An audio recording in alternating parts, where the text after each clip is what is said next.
Le 13 et le 20, tu m'as dit 28. Bezrat Hashem, Boker Tov. Boker Tov, 28. Nous sommes aujourd'hui vendredi 28 du mois d'août et le 13 du mois de Elul. Bezrat Hashem, bonne réfoua shlema pour Rona Adaya, Esther Bat Diamana, Eden Tova, Bezrat Hashem et David Alexandre, Chaim Ben Damiania, Eden Tova. Habatula, Bezrat Hashem, réfoua shlema aussi pour, comment elle s'appelle, Talia Batefrat Myriam, Bezrat Hashem. Vous avez une grande réussite pour Odile Or et Eliaou Mizrahi Bezrat Hashem au Canada, qu'on embrasse très fort et qu'on remercie. Et pour tous les enfants d'Israël, qu'Hachem elle aussi, Michel, Michael, Ben, Jenny, Nejma. Voilà. Le fois Shlema, une grande atzlacha dans tout ce que vous désirez. On étudiera Bli Neder de Mamarim et un grand Baruch Haba à Stéphane. Mamash Refoua Shlema. La Géoula est très proche pour tout le monde. Les choses ne sont pas simples. Simcha Bat Esther. T'as fait? Ah oui, bah oui, j'étais avec lui hier, on a pris Bezrat Hashem. Parashat Shavua et Parashat Kitetzel Amilchama le Vecha. Il y a déjà 3 cours sur la paracha qui ont été faits. C'est la paracha la plus riche de toute la Torah, puisque c'est celle qui comporte 74 mitzvot, rien que dans cette paracha-là. Alors je me suis dit que ce que j'aimerais faire, Bli Neder, c'est de passer sur quelques mitzvot, les expliquer brièvement, parce que la majeure partie des gens, quand tu leur poses la question de quoi parle la paracha, qu'est-ce que c'est cette mitzvah-là ou cette mitzvah-là, eh bien on zappe un petit peu, et les gens ils ne savent pas vraiment exactement comment le comprendre. Même s'il semblerait qu'il y ait des répétitions dans cette paracha, par rapport à la paracha de Mishpatim, par exemple, il y a des choses qui changent. Comme par exemple, Hashavat Aveda. La mitzvah de Hashavat Aveda a déjà été prescrite dans la Torah, et voilà qu'elle nous est redonnée maintenant dans cette paracha. Ah, quel intérêt, que Dieu, il n'aurait pas su quoi dire, Chaz Veshalom. Et là, tout simplement pour nous dire qu'il y a une différence qui va apparaître automatiquement dans le commandement. Juste pour cette parenthèse-là, dans la mitzvah de Hashavat Aveda, de rapporter un objet perdu à son propriétaire, eh bien, dans la paracha de Mishpatim, si je me rappelle bien là-bas, c'est pas marqué le mot Achim, Achi, ton frère, tandis que là, dans cette paracha, on vient te dire ton frère. Quelle différence il y a entre là-bas et avant? Pourtant, ce n'est que la mitzvah de Hashavat Aveda ne concerne que ton frère, juif, et non pas le non-juif. C'est-à-dire qu'il n'y a pas de mitzvah dans la Torah de rapporter un objet à un non-juif. Celui qui le fait, non, merci. Celui qui le ferait, eh bien, ferait de la chassidoute, mais pas de la tzidkout. Ça veut dire qu'il irait au-delà de ce que lui demande à Halacha, et Bezrat Hashem ferait un grand kiddush Hashem. Car il est évident que les nations du monde se doivent, malgré, de façon générale, l'animosité qu'ils nous portent, de façon générale, peut-être l'exception à la règle, mais c'est très important de faire ce qu'on appelle l'ifnim mishurat adin, comme le raconte la Gemara avec ce goy qui avait vendu une vache avec une clochette, et puis le chassid avait découvert que dans la clochette il y avait non pas une langue mais un diamant, et il a pris le diamant, il a dit écoutez, moi j'ai acheté votre vache et pas le diamant, il lui a rendu. Al-Pi al-Akha, il n'était pas obligé de le faire, mais il a été au-dessus de ce que lui demandait l'Akha, et il l'a fait. Qu'est-ce qu'a dit le goy? Baruch Eloké Israël, béni soit le Dieu des Juifs. Rien que pour cette phrase, ça valait tous les diamants du monde. Bezrat Hashem. Alors, on découvre ensemble un petit peu la paracha de la semaine, sans les commentaires, pour voir un petit peu Ma Megalim Lanou Baparacha Gdosha Teora Azot, de la paracha de Kitetzel la Milchama, al Vecha Veshavita Shivio Bechavot.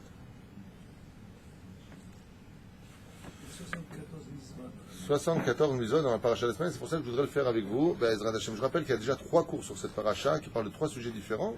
Là, c'est pour ça que je voudrais faire un truc à la Badou, comme on dit un petit peu vite si Dieu veut.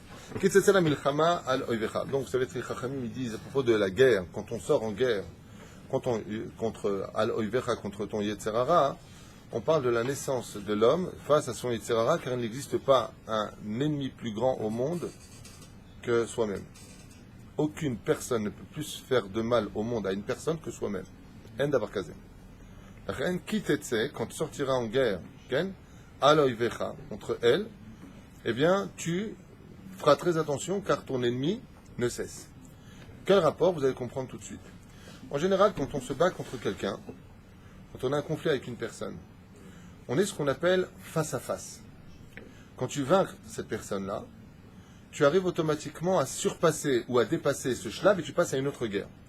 La guerre du Yetzer Hara est une guerre différente parce qu'elle ne cesse jamais. Petit 1, donc il ne se fatigue jamais, le Yetzer Hara. Automatiquement, quand tu te bats pendant des années avec une personne pour aller vite, qu'est-ce que tu fais? Bon, stop, c'est quoi? On arrête là. Explique. Il faut arrêter. Il y a toutes choses à limite. Il y a Kippour, il y a Rosh Hashanah, il y a un décès, il y a une bar mitzvah, une brit mila, un mariage. Il y a un truc qui va venir stop, dans le positif comme dans le négatif. Le Yetzer Hara, maïfeksh. On dit en tunisien maïfeksh, ça veut dire maïchebou. Ne te lâche pas. C'est pour ça que vous dites tous les soirs Ashkivenu avinu le shalom, vous vous rappelez? Milefanenu omerchavenu. Le Yetzer Hara, il ne te lâche pas les baskets. Quand il est face à toi, quand tu l'as surmonté, que tu as gagné, il est où? Derrière toi. Par exemple, tu as fait une mitzvah. Tu es content? Tu as vaincu ton Yetzer Hara. Tu as donné de la tzedaka. Tu as aidé ton prochain. Je sais pas, tu as fait un truc, ce que tu veux, peu importe l'exemple. D'accord?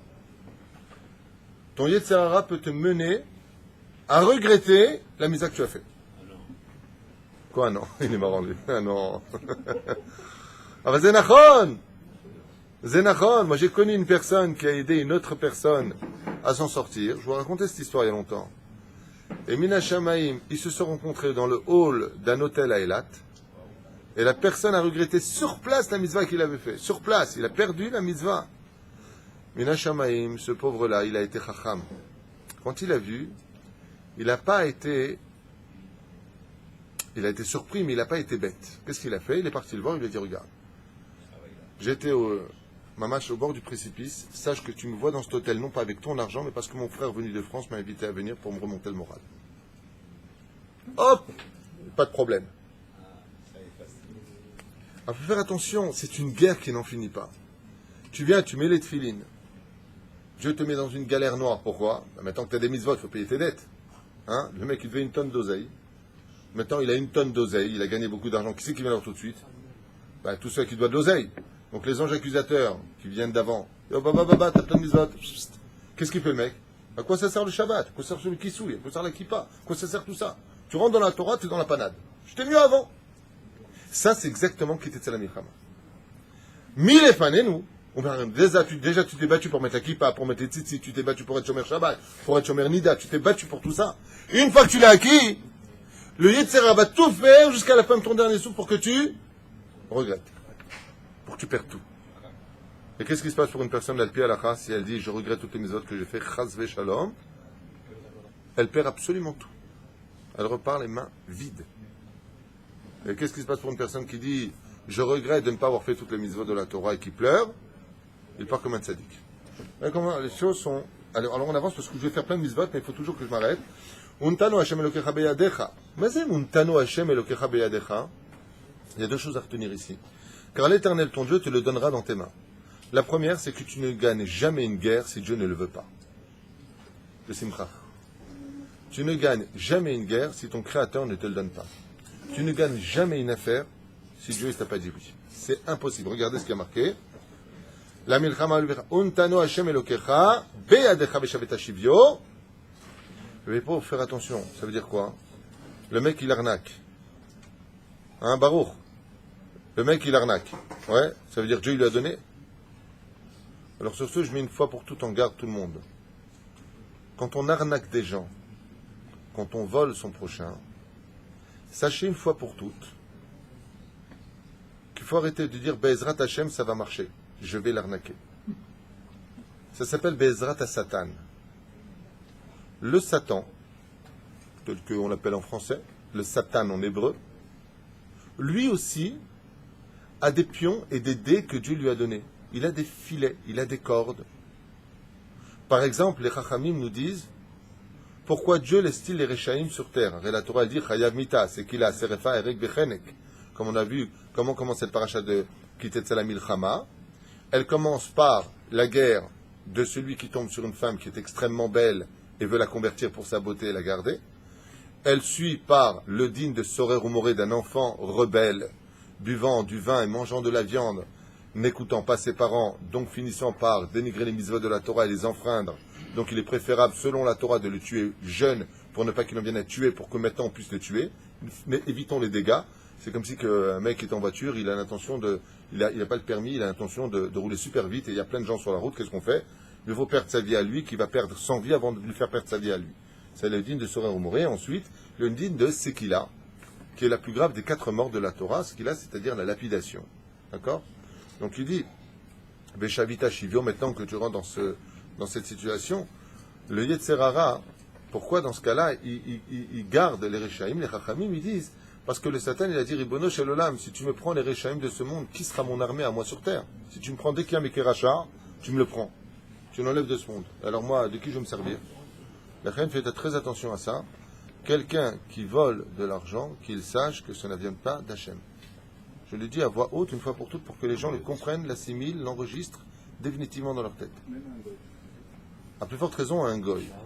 Ce n'est pas d'Hachem cet argent. C'est marqué noir sur blanc dans le livre Soda Hashmal. C'est marqué noir sur blanc dans le Zohar. Ça s'appelle Kisoufa des Sitra Ahara, l'argent des forces du mal. Alors même si dans ma Sechet Ta'anit, Vedaf Bet Amoud Bet en haut de la page, il est marqué là-bas que la clé de la Mafteach, la clé de la Parnassama n'a pas été donnée à l'homme, qu'elle est restée chez Hachem. On parle de la bracha qui vient de l'argent de Dieu. Aval, le mec, qu'est-ce qu'il fait? Il ouvre une maison de rose de prostitution, il vend de la drogue et il dit Bezrat Hachem, il met des mezuzot là-bas. C'est comme le taxi qui travaille Shabbat, il a dit Bezrat Hachem, je veux bien travailler aujourd'hui. Faites très attention à cela, car le créateur du monde le dit lui-même. Écoutez bien ce qui est marqué. Lo telchu ahare elokim acherim. Traduisez, vous n'irez pas suivre d'autres dieux. Et ça prête à confusion. Ça veut dire qu'à part Dieu, il y a un autre Dieu. Chaz v'shem, il y a un Dieu unique.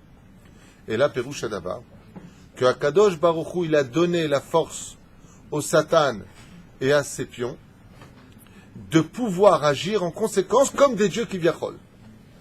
Kivyachol, ça veut dire on aurait pu croire. Vous avez compris? C'est-à-dire que si le Satan n'avait pas de force, alors comment il pourrait faire la guerre? Dieu lui donne des armes. Et dans ces armes-là, vous voyez, la guerre, elle est beaucoup plus facile quand tu te mets du côté du Yetzer Hara que du côté du bien. Hein? Quand tu prends ton téléphone et puis que tu n'es pas précis dans ce que tu racontes. Ouais? Bon, allez, tu fermes le Mahagal. Allez, on ferme vite le mois. C'est beaucoup plus dur que quand tu es honnête. C'est beaucoup plus difficile. Parce que la vraie guerre dans ce monde, aujourd'hui, elle est sur la Parnassa. Le Dieu de cette génération, qui passe un petit peu, qui vient de dépasser la notion du sexe, si je peux me permettre le mot, même si c'est pas très poli, c'est l'argent. L'argent est devenu, l'oranil velo alechem, mamash, le tremplin par excellence de la Sitra Hara dans le monde dans lequel on vit. C'est très dur d'être honnête aujourd'hui et heureux celui qui restera sur ce chemin. Parce que son combat, il est très dur. Je peux vous l'affirmer. Untano Hashem Elokecha beyadecha. Mazé beyadecha, dans sa main à lui. De là, les Chachamim nous disent Kol haba leta'er mesayin lo min hashamayim.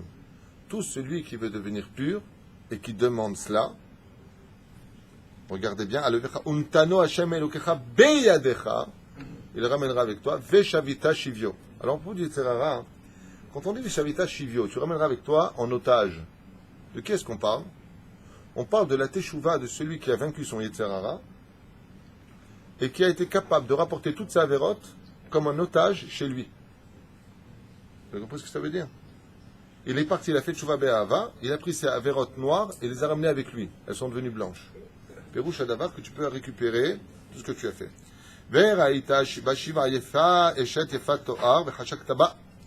Une des choses qui trompe le plus l'homme, et sur ce je vais me permettre de dire quelque chose qui va faire certainement sourire quelqu'un que je connais bien, ma femme, c'est le piège dans lequel nous sommes aujourd'hui dans la guerre contre le Yetzer Hara.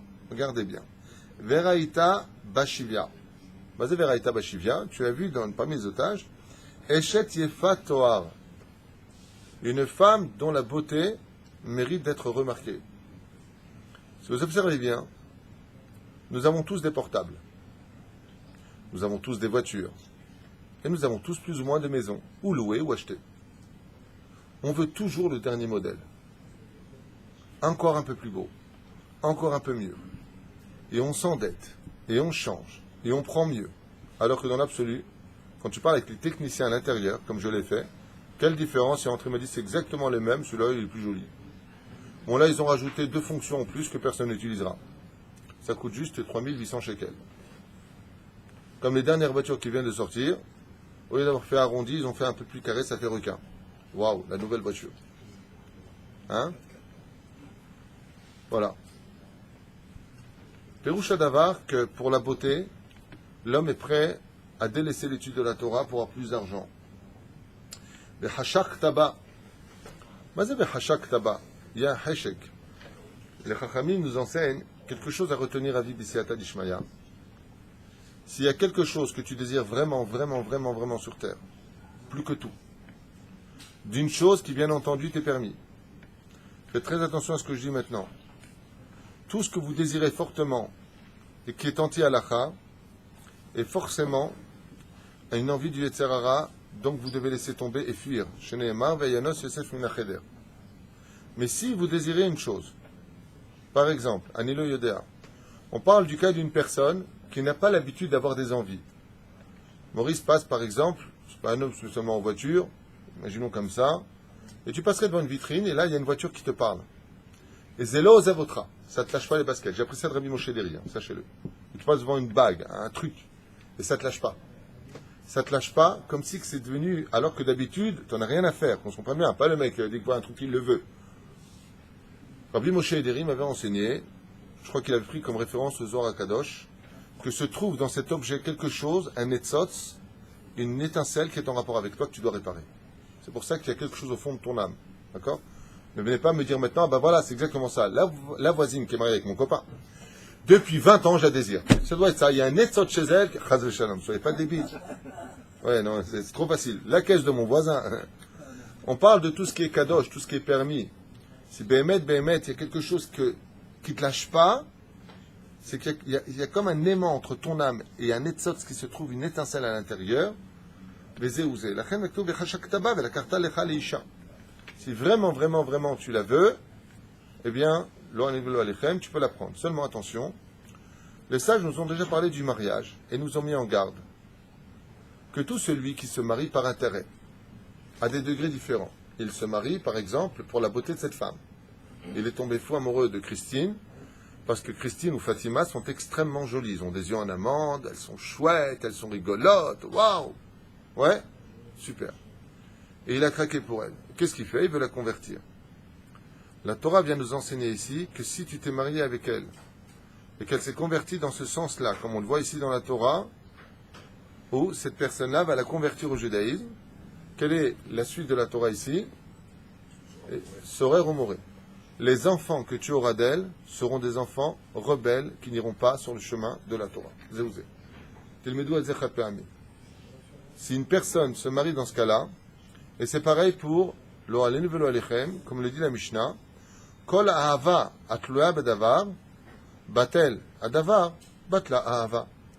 Si chaz v'shalom une personne aime l'autre par intérêt, l'intérêt disparaît, l'amour disparaît. Lo alenu velo alechem. Aval, si une personne se marie telle que la Torah le conçoit, comme la deuxième bénédiction des Sheva Brachot, où nous disons, Maurice, qu'est-ce qu'on dit qu'est-ce qu'on dit ce matin, qu'est-ce qu'on dit? La deuxième bénédiction, la première, c'est Sabri Maranan, Boréperi Agefen, et la deuxième, Sheakol, c'est la troisième, Sheakol, Bara Lirvodo. Il faut se marier en l'honneur de Dieu. Parce que si, Bezrat Hashem, une personne a un coup de foudre, en général pour une fille, ça finit très souvent en coup et en foudre. לכן, ואהבת אל תוך ביתך בגילך את ראשה, ועשתה את ציפורניה, והסירה את שמלת שבעה מעליה, וישבת בביתך, וברכת את אביה ואמה ירח ימים. Tout ça, nous l'avions déjà expliqué les fois d'avant. J'aimerais avancer, Bezrat Hashem, dans les mitzvot de la Torah. À propos de la femme, Sinoa, Ve'aouva, qui a Bechor Sinoa, Vechoule, Vechoule. Vetafsou bo avi ve'imo, ve'tzi oto. On parle ici d'une vechi yé be'ishret mishpat maved, ve'umat talita oto ala etz. Lo tanin nivlato, על העץ כי קבור תגברנו ביום ההוא כי כללת אלוקים תלוי ולא תטמא את אדמתך אשר השם אלוקיך נתנך נחלה. Là on parle dans la troisième misva, dans le troisième sujet, j'ai sauté parce que dans les cours de l'an dernier, vous pouvez les voir, on a déjà parlé en détail et dans les guématriotes de ces mots qui sont ici. Donc j'aimerais Bezrat Hashem avancer. Pour la personne qui est Sekila, une fois que la personne malheureusement a fait une faute avec une atra'a, c'est-à-dire qu'il y a eu deux témoins qui sont venus le voir en lui disant ce que tu fais est interdit, que cette personne donc est au courant, elle passe donc de Shogeg à Mézid, elle passe de l'ignorance de la faute à la connaissance de la faute et continue. On l'emmenait devant un bédine et cette personne était lapidée. Une fois qu'elle était lapidée, bizarrement, nous avons des lois très bizarroïdes dans la Torah qui nous dit Vetali ta'oto ala etz, et tu devais le pendre sur l'arbre. C'est bizarre. Je répète. Regardez bien. Et si cette personne a commis une faute qui serait condamnable par la lapidation, et donc condamnée à mort, Vetali auto ala etz, et donc tu le pendras sur un arbre. L'otali nivlato, tu ne laisseras pas son corps à la etz. Ki kavor tiberinu bayom ha'u, ki klalat elokim talui, velo tetame et admatecha asher Hashem elokecha noten lecha nachala. Tu ne le laisseras pas là-bas car ce n'est pas digne pour le corps, tu devras l'enterrer. Pérouche Adavar que les Chachamim nous expliquent que la faute originelle a mené l'homme, à cause de l'arbre de la connaissance du bien et du mal, à faire tomber l'homme dans la clipa, dans la faute, ce qui fait que cet homme-là, maintenant, qui s'est rendu lui-même condamnable d'une mise à mort, est rependu sur l'arbre de la connaissance du bien et du mal, seulement il ne faudra pas le laisser là-bas, car il ne faudra pas rendre la terre d'Eretzrel impure. Sur ce, les Chachamim nous disent, enfin la Torah, B'Etzem, nous prescrit de l'enterrer. C'est quoi tout ça à lire? Ce qu'il a, à la haie, s'enterrer, et qu'il est mort, qu'est-ce que tu veux chez lui? Et là, Pérouche Adavar, ça aussi je crois qu'on avait parlé l'an dernier, c'est pas grave, je finis cette parenthèse, que quand une personne quitte le chemin de la Torah, il va falloir qu'elle passe par des chemins ambigus pour retourner à sa place originelle. Étant donné que cette personne a enfreint des avérotes, elle a enfreint des mitzvot, donc fait des avérotes, elle a projeté des barrières sur son chemin. Sur ce, cette personne ne peut plus continuer le chemin originel par lequel elle s'était engagée. La reine, écoutez bien, c'est très important de le retenir. Il va falloir pour cela qu'elle passe par d'autres chemins. Le chemin qui lui fera accéder à son monde futur passera exactement par ce qu'on vient de dire. Petit 1, la lapidation.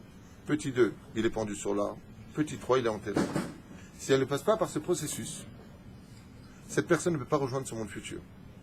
Je m'explique, de façon différente. Imaginez qu'une personne était chayav mita. Elle est donc condamnable à mort. Que le Sanhédrin ait décidé de le lapider. C'est pas comme aujourd'hui on pourrait le voir, les gens ont des menottes, ils sont entourés, il y a des caméras, il y a des voitures. Pas du tout. La personne est condamnée, on lui dit voilà, tu vas là-bas. Il n'y a pas besoin de garde. Pourquoi? Parce que si tu fuis et que tu meurs d'une mort naturelle, est-ce que tu pourras entrer dans ton monde futur? Non. Comprenez bien que la mort prescrite par la Torah, même si elle a été très rarement, voire pratiquement jamais mise en application, réellement, ça veut dire qu'on nous en parle. Comme le dit de Sorer Omorel, la Gemara dans Sanhédrin nous dit il n'y a jamais eu. Donc, on va peut-être savoir. Eh bien, c'est le processus qui permettra à l'homme de pouvoir accéder. Ça me rappelle un petit peu l'histoire de l'opération qu'on m'avait fait. Comment ça s'appelle quand tu as le muscle qui lâche et que tu as... On appelle ça... Pas une tendinite. Hein? Non, c'est un nom, personne ne voit, c'est pas grave. Hein? Une hernie, Todaraba. Ça s'appelle une hernie, pour ceux qui ne savent pas. Donc, quand le muscle se déchire et que ça passe de l'autre côté, ça s'appelle une hernie, ça fait extrêmement mal. Et imaginez qu'une personne dise ouais, tu sais quoi, moi je vais mettre du scotch sur ma peau. Est-ce que ça va bloquer l'hernie? Non. Et le mec il dit tu sais quoi, je ne vais pas faire l'opération, je vais mettre une ceinture autour du ventre pour bloquer l'hernie. Ça va marcher? Oui, mais il va dormir avec, il va vivre avec, il va se doucher avec? Non. Et là, qu'est-ce qu'il peut faire? Une éventration. Quand tu as une hernie, il y a une chose à faire. C'est ce qu'ils m'ont fait. Tu vas à l'hôpital, ils t'endorment, ils t'ouvrent, ils te mettent une réchette, une espèce de réchette. Comment on dit une réchette en français? Pas un grillage, vous êtes gentil, je ne suis pas un animal. Un filet, merci bien. Ça veut dire les deux. D'accord? Donc, ils vont te la coudre de chaque côté du muscle, et grâce à Dieu, ça va bien. Si tu ne fais pas ce processus, avant, on mettait des agrafes, ou cousaient le muscle, mais le muscle va se redéchirer. Si tu ne fais pas ce processus de la réchette, eh bien, tu risques de souffrir toute ta vie. Une personne, quand elle était condamnée, il n'y avait pas besoin de gardien pour l'emmener là où elle devait aller. La personne savait qu'elle-même, c'était son tikkun. Le Bédine lui disait à Tamevin, à Tamekabel, ok, alors vas-y. Je reviens quand? Je reviens mardi. C'est mardi. Et mardi, la personne était condamnée. D'elle-même. Pourquoi?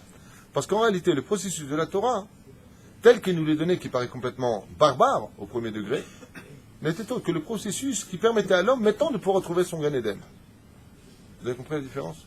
C'est-à-dire que les tikkunim des 4 méthodes du Beddin correspondent à la réparation qui permettra à l'homme de retrouver le chemin qui le mène au Gan Eden.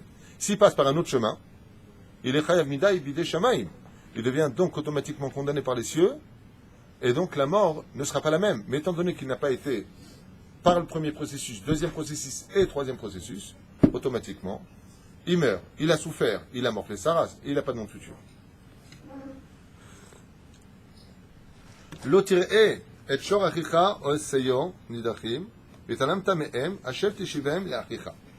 Voilà ce que je vous ai dit tout à l'heure. Nous avons ici la mitzvah de Hashavat Aveda. Alors brièvement, comme on en a beaucoup parlé, rapporter un objet perdu, tu n'auras pas le droit de l'ignorer. Pourquoi ça nous est dit ici? Eh bien, ça vient nous apprendre d'abord et avant tout, ça a commencé par la guerre. Vous vous rappelez au début de la paracha, Kitet Salamil Chama, quand tu sortiras en guerre.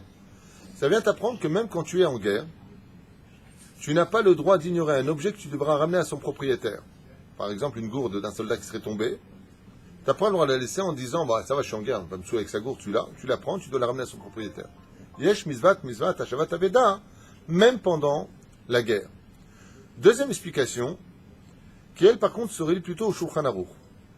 Ma perush adavar, hashavat aveda. On en a fait des cours, on a fait des halachot, je vais être très bref. Il y a la première chose qu'il faut retenir. Si on trouve un objet dans un endroit, je répète, dans un endroit plutôt religieux. Et pourquoi dans un endroit plutôt religieux? Parce que la Gemara nous met en garde de Haïm itiashu baalim ou lo itiashu. Est-ce que les Béalim, les propriétaires de l'objet, se sont découragés ou pas? Si les propriétaires de l'objet se sont découragés, Nigmar, par exemple, j'ai trouvé, je sais que ce que je vais dire va vous paraître bizarre à entendre, hein, je m'en excuse, mais je ne suis pas là pour vous plaire, je suis là pour parler des lois. J'ai trouvé un porte-monnaie dans un quartier ou dans une ville non pratiquante. Est-ce que j'ai la mitzvah de faire Hashavat Aveda? Je suis en Israël, parmi des juifs. Mais dans le quartier où je suis, les gens ne pratiquent pas le Shabbat. Ils ne pratiquent pas les mitzvot. C'est pas que je les juge. Je parle d'halachot. Je parle maintenant de loi juive. Je répète que la mitzvah de Hashavat Aveda, de ramener l'objet perdu, n'est valable tant qu'on sait que les Béalim, les propriétaires, ne s'est pas découragé de le retrouver. Donc est-ce que j'ai la mitzvah de ramener cet objet? Si je le fais, c'est de la chassidout, c'est pas de la tzidkout. Je ne suis pas obligé de le faire. Et pourquoi? Eh bien, parce que dans un quartier non religieux, le mec il dit oh là là, mince, c'est pas pour dire autre chose, et il se casse. Pour lui, punaise, enfoiré, il m'a pris mon porte-monnaie celui-là. Quelle chance il a eu. Mais par contre, si je suis dans un quartier religieux, ou alors pratiquant, ou alors la majorité des gens qui s'y trouvent sont pratiquants face à une minorité non pratiquante, là j'ai l'obligation de le faire. Et pourquoi? Parce que quand on est dans un quartier religieux, on espère que l'autre, B'siyata d'Ishma, il fasse la mitzvah de la Torah, qui nous oblige à ne pas laisser l'objet tel quel et de le ramener à son propriétaire. Donc le propriétaire, est-ce qu'il se décourage? Non. Donc là, tu as l'obligation de le ramener. Ce n'est pas de la ségrégation, ce n'est pas un jugement que nous portons au quartier des gens qui sont religieux ou pas. C'est tout simplement que cette loi est reliée à l'esprit du propriétaire de l'objet qui serait découragé ou pas qu'on lui ramène cet objet. Donc, est-ce que pour les goïms, j'ai la mitzvah de Hashavat Aveda? Non. Est-ce que pour un juif, j'ai la mitzvah? Ça dépend. Si c'est un quartier religieux ou un quartier non religieux. Si c'est un quartier religieux, j'ai la mitzvah de le faire.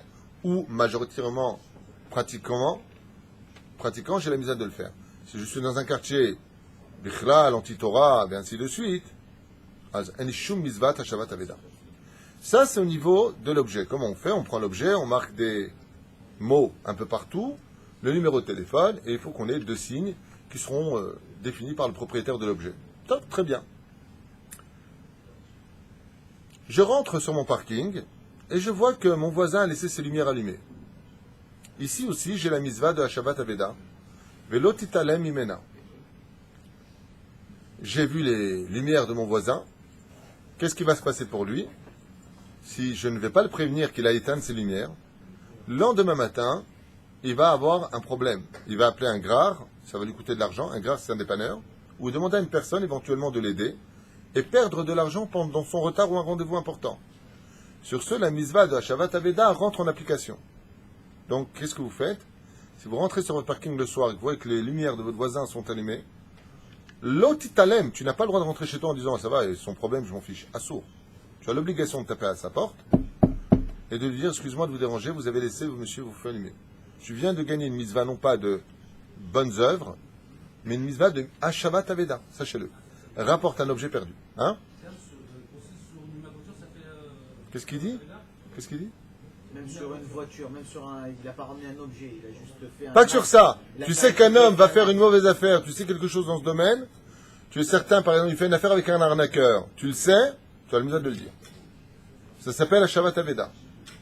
Toutes ces lois-là, dans la halakha, sont reliées à la mitzvah de Hashavat Aveda. C'est ça? Nous avions expliqué une fois, comme c'est marqué ici, Hashem teshivem le'achicha. Le'achicha, ton frère, zeba la pouke umota olam, ça vient retirer les nations du monde. Ve'im lo karav achicha elecha, ve'lo edato ve'safto, el tor betecha va'aya imecha ad de rosh richa, oto ve'ashevota lo. Et la Torah nous dit que tu n'auras pas le droit de te débarrasser de l'objet que tu as trouvé. Ni toi, ni tes enfants, jusqu'à la venue du Mashiach. Pourquoi?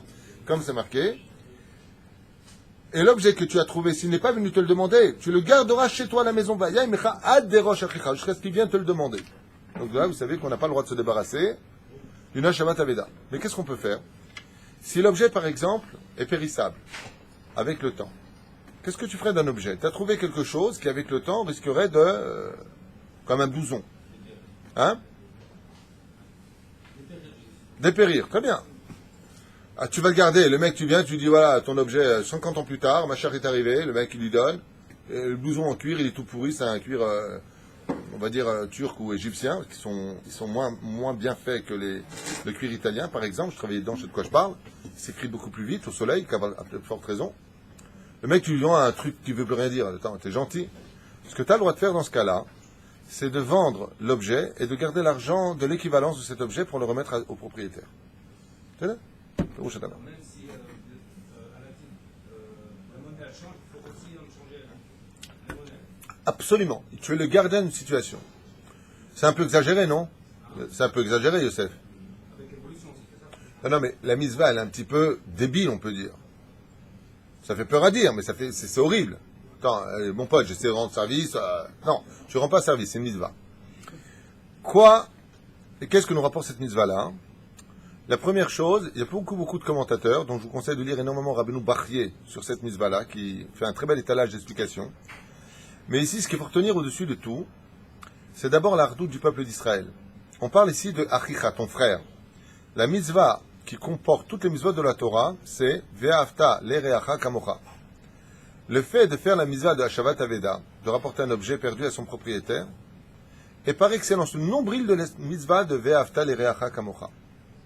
Donc il est évident que celui qui vole l'autre est quelqu'un qui prouve qu'il n'aime pas son frère, petit 1. Mais il est évident aussi que celui qui rapporte un objet perdu à l'autre pratique au sens le plus profond du terme de Ve'afta le'reacha kamocha. Tu aimeras ton prochain comme toi-même. Donc d'où l'expérience ici du mot Achicha, ton frère. La deuxième chose, c'est que là on rentre dans un deuxième degré. Le Créateur du monde, à cause de nos fautes, et pour des besoins personnels certainement, comme le prescrit la Gemara dans Psachim, nous a mis en galoute. Et tant que nous sommes en galoute, la Shekhinah elle-même est en galoute. Ceci étant, le fait de pratiquer la mitzvah de Hashavat Aveda, qu'une personne garde l'objet précieusement et cherche son propriétaire, chaque fois qu'elle retrouvera ce propriétaire par sa patience et ses prières, parce qu'il faut prier à Hachem, les Ratson, les Ribbon Shalom, que tu m'envoies vite le propriétaire, que je fasse cette mitzvah, je veux la faire. Puisqu'on a dit que celui qui veut se rendre pur, on le rend pur. Je veux faire la mitzvah, demande à Hachem et t'amène le propriétaire. Et que le sourire du propriétaire intervient, la mitzvah d'Hashavat Aveda vient rappeler au Créateur du monde que lui aussi il a perdu un objet. Et l'objet c'est le peuple d'Israël. Donc lui aussi le Créateur du monde, qui ne peut pas être moins qu'un homme, a la mitzvah de ramener son peuple sur sa terre et de se dévoiler parmi lui. Puisque le peuple d'Israël est considéré dans la Galoute comme un peuple qui vient, entre guillemets, perdu. C'est-à-dire Tu seras parmi les nations du monde et tu seras... Ce qu'on a vu dans le parachute de la paracha de Réé, je vous enverrai parmi les nations du monde et vous serez perdus parmi eux, vous vous comporterez comme eux. Kiverchol. Alors on est comme un objet. Chas v'shalom, pas un objet, c'est une image. Mais on est comme un objet perdu. Donc le fait que nous trouvions un objet et qu'on le ramène à son propriétaire, l'ange de la mitzvah de Hashavat Aveda vient dire au créateur du monde, Baba, j'ai trouvé quelque chose qui t'appartient, c'est les enfants d'Israël et leur Torah. Ce serait temps que tu récupères. Et où est-ce qu'il est Dieu? Comme il est en Eretz Israël, au-dessus du Kotel. Comme vous le savez, la Shekhinah ne bouge jamais du dessus du Kotel. Alors on ramène les enfants d'Israël sur la terre d'Israël. Troisième chose, qui est aussi donnée, Mazé Hashavat Aveda. La mitzvah de Hashavat Aveda est d'une importance si grave que la Torah a besoin de nous le répéter à maintes reprises, et elle nous dit Achicha. Quand un homme vit dans ce monde, il y a un mariage, et j'espère pour lui, entre son âme et son corps. Un homme qui vit mal dans sa peau, un homme qui a tout et qui est malheureux, c'est parce que son âme a divorcé de son corps. Il manque de Torah. Donc la colle qui permet à l'âme et au corps de pouvoir s'en joindre, c'est l'étude de la Torah. Takshivu Tov. Quand cette personne, elle décède, qu'est-ce que fait l'âme? Elle monte, si Dieu veut, si elle a le mérite. Et le corps, lui, il va sous terre. Ouais. Mais cette âme-là, elle appartient à quel corps dans sa réincarnation? Le dernier, celui d'avant, ou celui qui l'a précédé? On ne sait pas. Au sage d'expliquer que Hashavat Aveda, il y a marqué Le'achicha, ton frère. Ma peroucha dava. Que celui qui a le srout de faire Mizvat Hashavat Aveda, il aura le srout d'avoir aussi Triat Ametim, la résurrection des morts. Et étant donné que la résurrection des morts n'appartient qu'au klal d'Israël, il n'y a pas de résurrection des morts pour les goïms.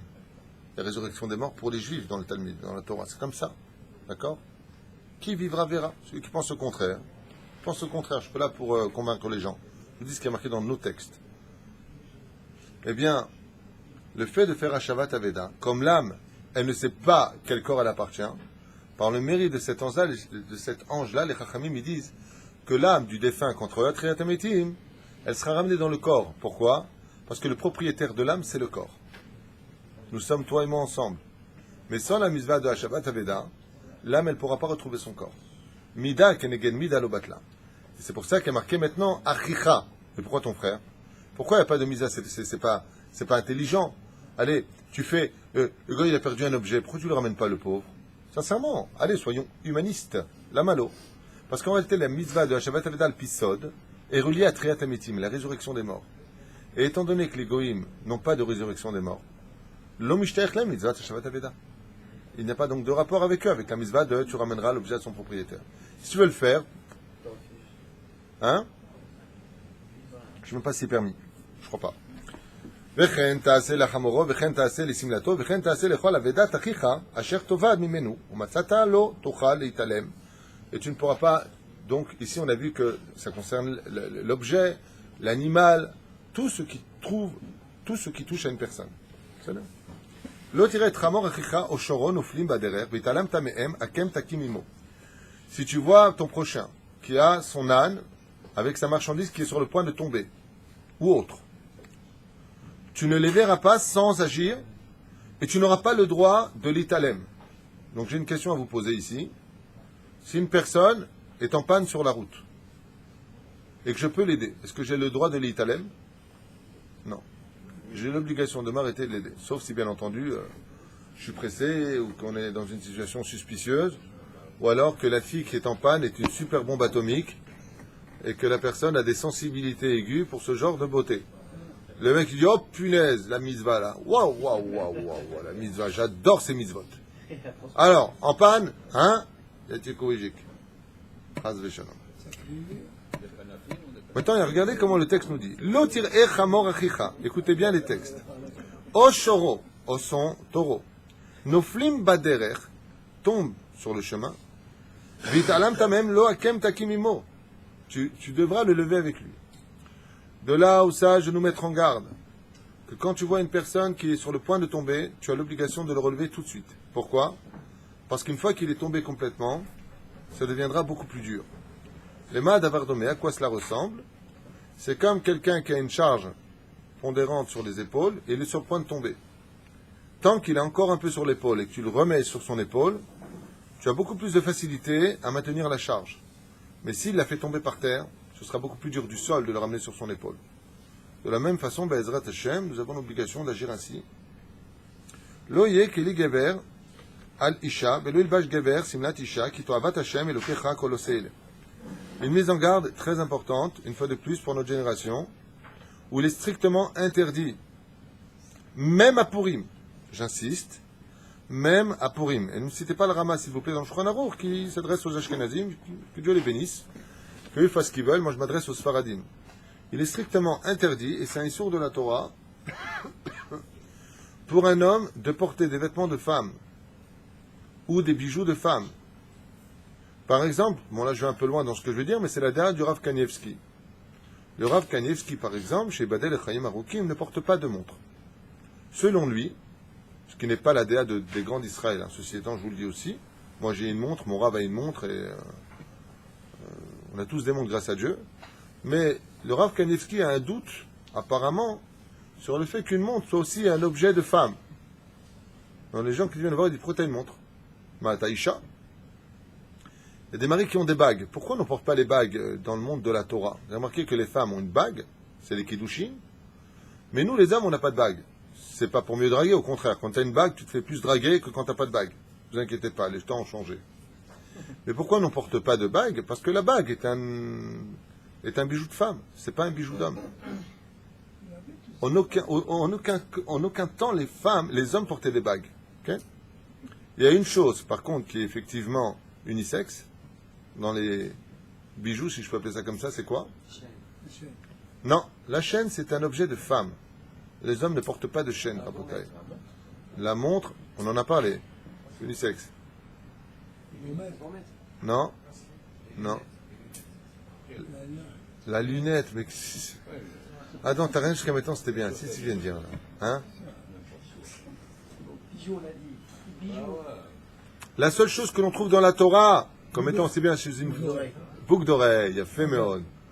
Le seul objet qu'on ait trouvé dans la Torah qui appartient aussi bien à un homme qu'à une femme, c'est la boucle d'oreille. Vous savez? Attention. Là, je mets en garde une fois de plus. La boucle d'oreille dont on parle dans la Torah, c'est la boucle d'oreille du Eved. D'accord? Tu l'amènes sous la mezouza, marzat, on lui perce l'oreille. À droite, à droite. C'est-à-dire, tu lui perces l'oreille. Quelqu'un qui a les oreilles percées dans le judaïsme, c'est un esclave. C'est un homme qui est assujetti et asservi. C'est-à-dire? Donc on lui perce l'oreille. C'est pour cela que les femmes, dans le judaïsme, comme dans la 10e malédiction, les 10 malédictions de la femme, elle est assujettie à son mari. C'est pour ça que les femmes portent des boucles d'oreilles et que dans le monde haredi, on perce les oreilles de la petite assez jeune. Car la boucle d'oreille, ici, est un signe de soumission. Un homme qui porte des boucles d'oreilles, c'est un homme qui sert un homme en tant que serviteur. S'il est à la mode et qu'il a un diamant à la place, qu'il sache qu'il fait un issour. Ce qu'il fait, c'est strictement interdit. Et que là, il est serviteur de qui? De son Yetzerara. Un homme n'a pas à mettre des diamants ici, chaz vechalila, de faire des choses pareilles. Tu viens, tu les enlèves, tu les mets à ta nièce, si Dieu veut, un petit diamant à ta nièce de chaque côté de son oreille. Ah ben nous, les hommes, on n'a pas apporté ce genre de choses. Style gonna fine, je suis à la mode. Ma corée, mon frère. C'est bon pour les gens qui n'ont rien à faire de leur vie. Okay? Le style. Aujourd'hui, ils savent tellement plus quoi faire qu'ils mettent des piercings partout. Il y en a même qui ont mis des piercings au-dessus de sa tête, dans le nez, dans le nombril, partout, vous avez compris. Même dans la langue, des clous dans la langue. Je parle avec quelqu'un, c'est ça dedans? Vous avez un problème? Non, je me suis fait un trou dans la langue, j'ai mis un piercing à l'intérieur, j'ai mis de l'autre côté, tellement je m'ennuie dans ma vie. Et à quoi ça sert? Juste une question.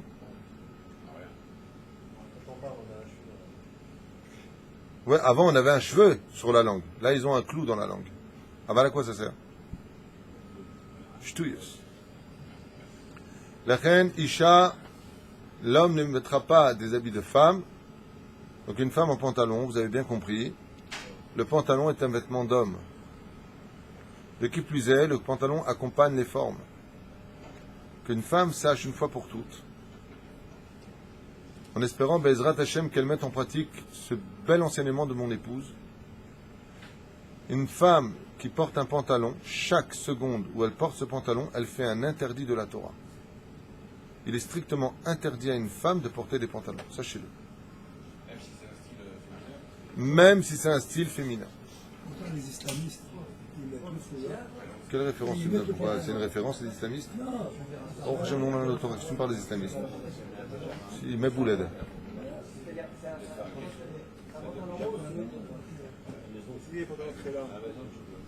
Ah. Vous pouvez tomber à propos des jupes culottes, ça s'appelle comme ça, des jupes culottes. Vous pourriez tomber éventuellement sur des rabbinim qui vous diraient ouais, la jupe culotte, oui, c'est une espèce de pantalon qui est large au milieu, ça fait un peu jupe quand ça marche.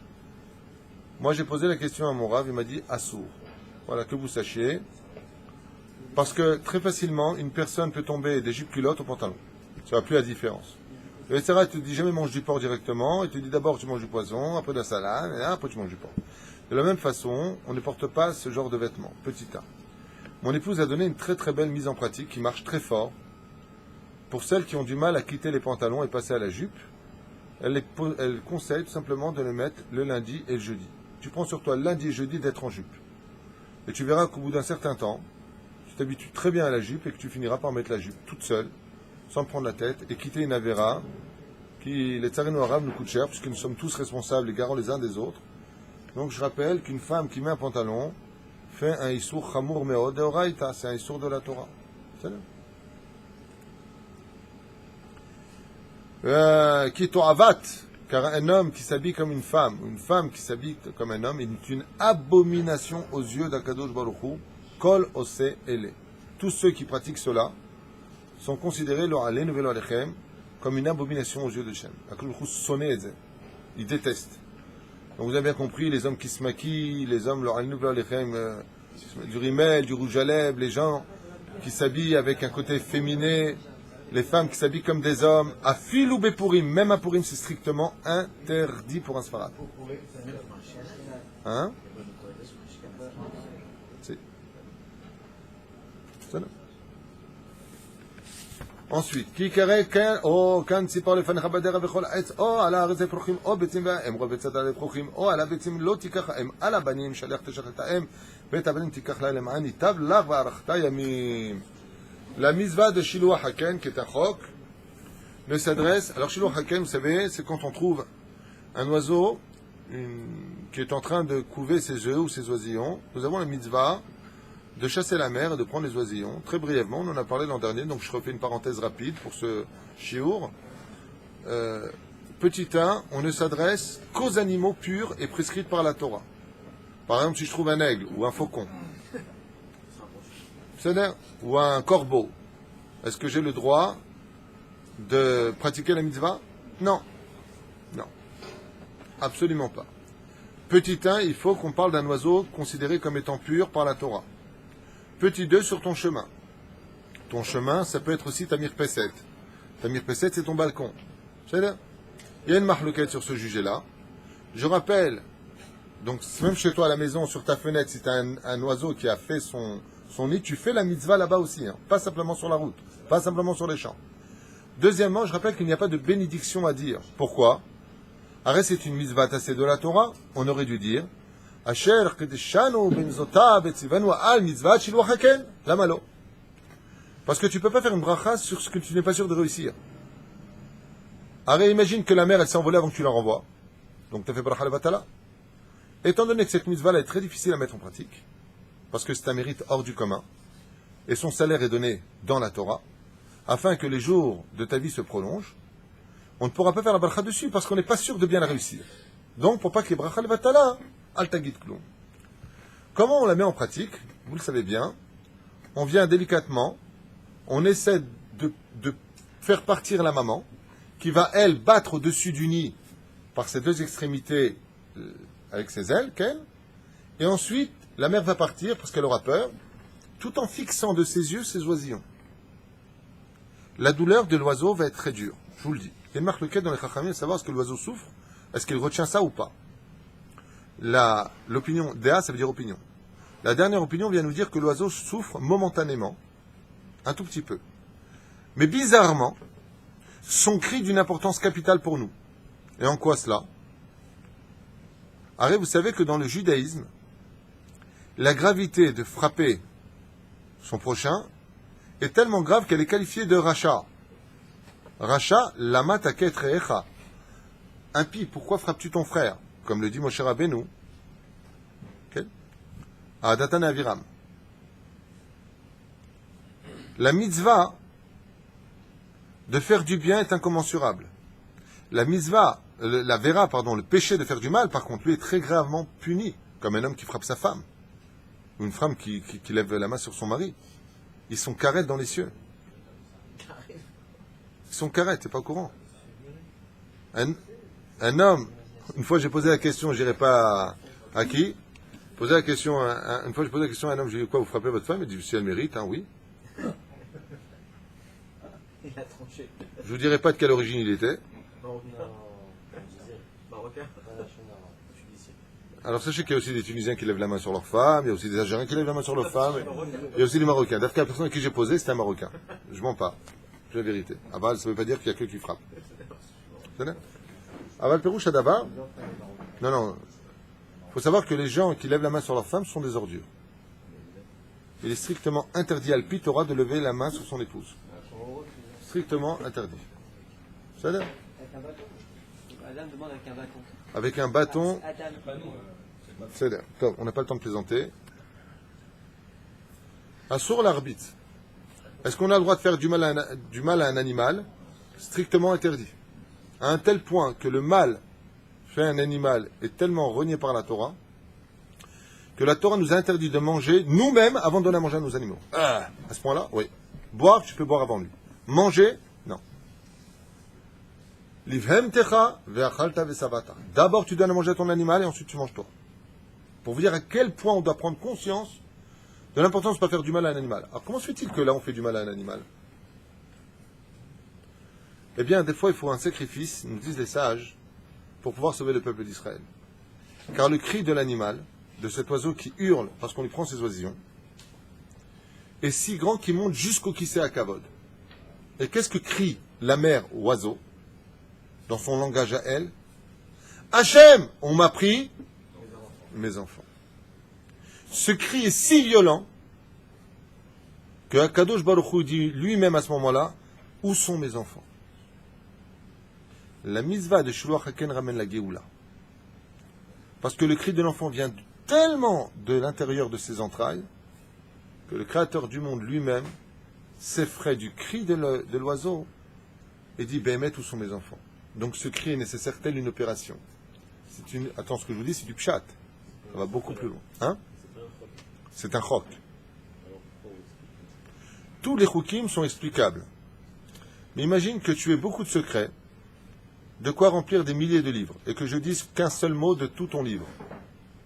C'est exactement cela. Comme la paradouma, je peux te donner autant d'explications que tu veux, et pourtant j'en serai encore très très loin. Ce que je viens de dire ici, c'est pas que les chukim sont... Donne-moi n'importe quel chok. Le chatnez... Non, le chazir, c'est pas un chok, c'est une mitzvah. Elle est compréhensible, il n'est pas ruminant. Le lait et la viande. Non, il n'est pas ruminant. On a l'explication de la Torah. Le lait et la viande. Le lait et la viande, il ne faut pas mélanger le din et le chesed. Il faut toujours que le chesed emporte sur le din. Le lait étant le chesed, la viande étant le din. Le chatnez apporte le meurtre et la maladie, comme l'enseigne à propos de Caïn qui a apporté du lin et de Evel qui a apporté de la laine. Toutes les mises. La paradouma, tout comme un tissu viendrait nettoyer une table sale, le tissu qui était propre devient sale et la table est propre. Les explications logiques sont abordables, mais on est encore très loin de la vraie signification. Voilà ce que cela veut dire. C'est là. Donc, au niveau technique, une fois que j'ai chassé la mer, qu'est-ce que je fais des oiseaux, moi, maintenant? Tu les lèves à 30 cm, tu les reposes, tu t'en vas. Ou alors, tu veux les consommer, tu les prends. Comme tu veux. Tu n'es pas obligé de les prendre, tu peux les laisser. C'est là. Une fois que c'est fait, si le nid te dérange, d'accord, tu as le droit de déplacer le nid si, au niveau endroit, ça te dérange. Oui. C'est que les œufs ou quand l'oisillon Ou les oiseaux, ou les oisillons, ou les œufs. c'est pareil. C'est pareil. C'est la même C'est pareil. Pareil. De ce que je sais, c'est pareil. La mitzvah qui allait sur ton balcon, elle est valable une fois cette mitzvah ou autant de fois que je la fais, elle est valable? Très bonne question. Est-ce que cette mitzvah-là est valable de façon répétitive? Un homme remarque sur son balcon un nid. Et puis voilà que la maman vient couver ses œufs, il la chasse, prend les œufs, les élève et il les repose. La mère revient. Hein? Donc la mère revient après. Est-ce qu'on peut refaire cette pratique? De façon générale, en tout cas de ce que j'ai appris. Je n'ai pas de référence dans la tête qui me vient maintenant, mais de ce que j'ai appris, la maman ne revient pas. Si tu as touché ses œufs, est-ce que tu as levé le panier ou est-ce que tu as touché aux œufs? Et tu l'as reposé? Est-ce que c'est le mâle ou la femelle?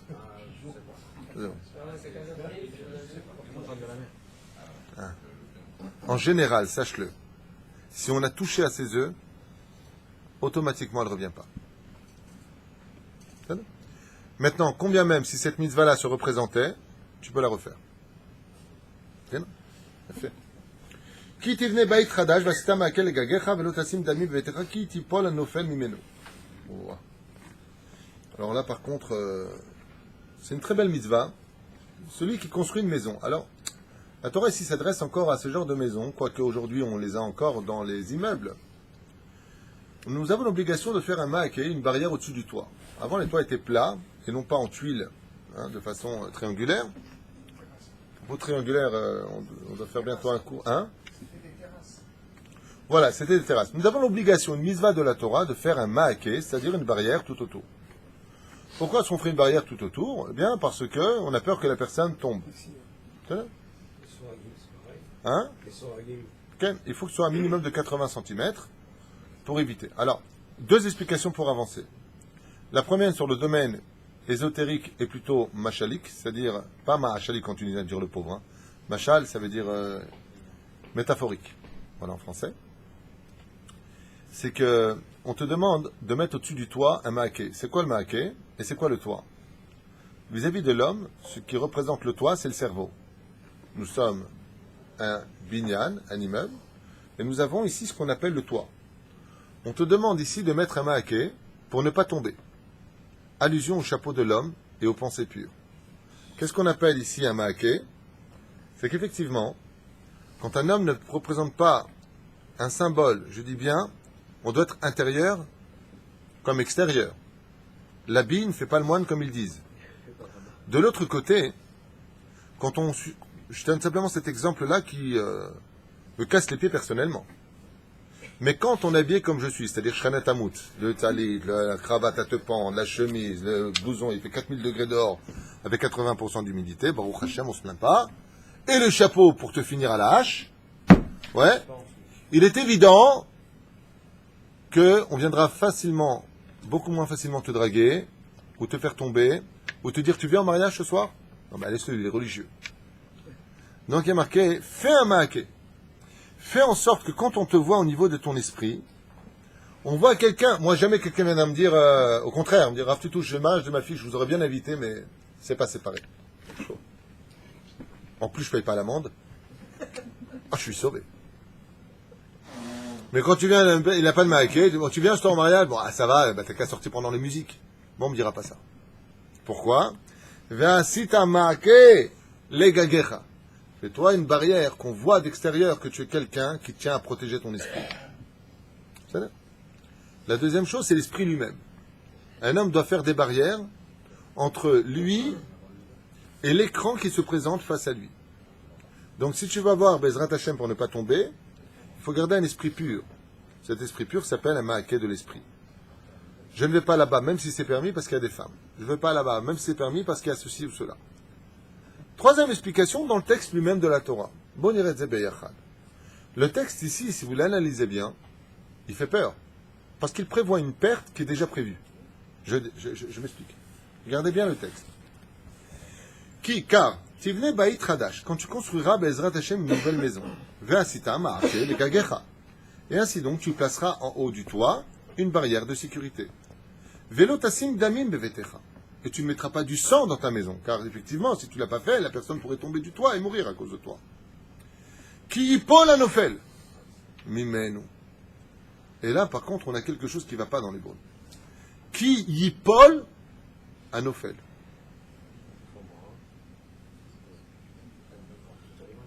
Car tomber celui qui devait tomber. Il est déjà tombé alors. Car il a déjà chuté. Qui Paul Anophel. Qui Paul. Car il tombe. Pour pas qu'il tombe, pour tu dis Anophel.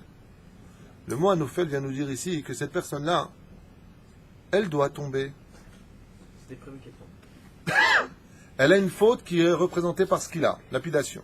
Quand une personne tombe d'un immeuble, c'est considéré dans les 4 morts de la Torah comme lapidation. Cette personne est condamnée par les cieux déjà à tomber. Alors on lui dit, mais sois pas celui qui prend l'obstacle de le faire tomber. Donc on lui dit, ne mets pas du sang dans ta maison, qui Paul Anophel Mimeno. Parce que Dieu va engendrer de telle façon à ce que cette personne qui doit tomber, mourir de cette façon-là, pour X raison que Dieu possède, moi j'en sais rien, mais toi ne sois pas le tremplin de cette mort. Ne sois pas celui qui lève la main en disant, tu sais quoi, ok, il doit mourir, je me porte... Ouais. Comme font Daesh. Qu'est-ce qu'ils font eux? Ils disent, Allah Akbar, il faut bien qu'il meure, puisque c'est tout décidé par Dieu. Seulement, qui est celui qui se porte...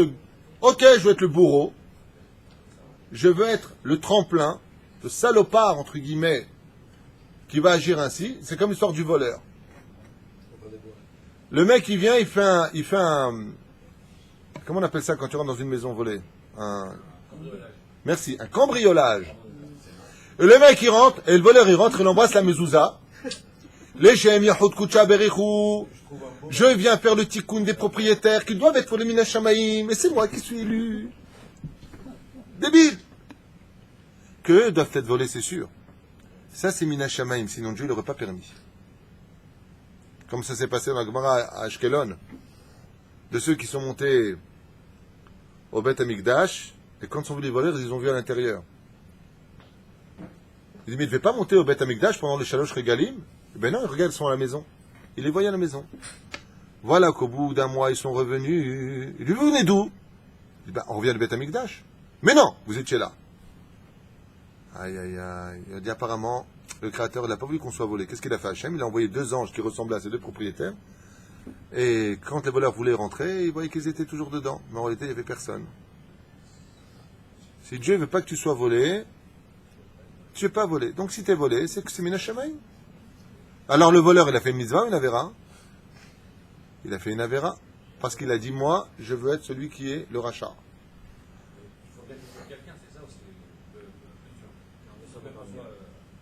C'est pas ton problème. La réponse est que c'est pas ton problème. Il faut bien qu'il trouve quelqu'un. Non, pas du tout. Pas du tout. Dieu, il a tous les moyens du bord. Il n'a jamais demandé à une personne de se porter garant ou volontaire pour ce genre d'avérote.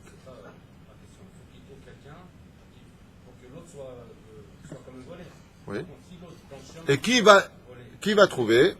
La deuxième Mishnah du 4e chapitre de Maseret Avot nous dit Avera, Goreret Avera. Le mec, il a volé, il n'a pas regretté. Donc lui, il est comme si qui dit à Dieu, ouais, c'est un autre truc, je prends.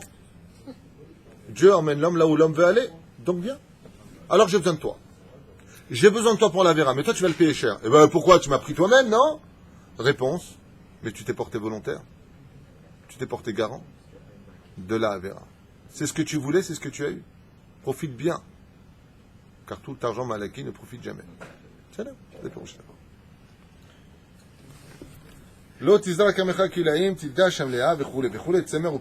Voilà, on parle ici du Shatnez, Maurice, Bezrat Hashem.